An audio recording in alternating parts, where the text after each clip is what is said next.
അതായത് ഒരു മിനിറ്റ്, ഈ മുടിയൊന്നും ഇട്ടിട്ട് വല്ലാത്ത ചൂട്. അതായത് ഇത് ഞാൻ തയ്ച്ചൊരു ചെറിയൊരു ഫ്രോക്കാണ് കേട്ടോ. ഇനി ഞാൻ ചെയ്യാൻ പോകുന്നത് ചെറിയൊരു ഫാബ്രിക് പെയിൻറ് വെച്ചിട്ടൊരു പരിപാടിയാണ്. സ്വന്തമായിട്ട് ഇതുപോലെ തയ്ച്ചും പെയിൻറ് ചെയ്തൊക്കെ ഇടുമ്പോൾ വല്ലാത്തൊരു സന്തോഷമല്ലേ ഇത്. ആരിലും ഇതുപോലെ പൂ വരക്കുന്നത് ഇത്ര വലിയ പുതുമയുള്ള പരിപാടിയൊന്നുമല്ല. പക്ഷെ നമ്മൾ തന്നെ നമ്മുടെ സ്വന്തം ഡ്രസ്സ് ചെയ്താലോ അതൊരു പുതുമയല്ലേ. ഞാൻ ആദ്യമായിട്ട് ചെയ്യാണ്, എനിക്ക് ഭയങ്കര സാറ്റിസ്ഫാക്ഷൻ കിട്ടിയൊരു പരിപാടിയായത്. ഇതേ പോയി ഇതാ വന്നു.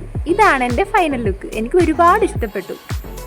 സെറ്റുമുണ്ടായിരുന്നു. അപ്പം നേരിയതിലും മുണ്ടിലും ഒരേപോലത്തെ കുറച്ച് വലിയ സൺഫ്ലവർ ആണ് ഇവിടെ വരച്ചേക്കുന്നത്.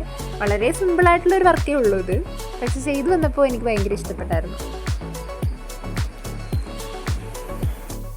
ഇതുപോലെയൊക്കെ ചെയ്യാത്തവരുണ്ടെങ്കിൽ ഇത്തവണത്തെ വിഷുവിന് ഒന്ന് ട്രൈ ചെയ്ത് നോക്കുന്നേ.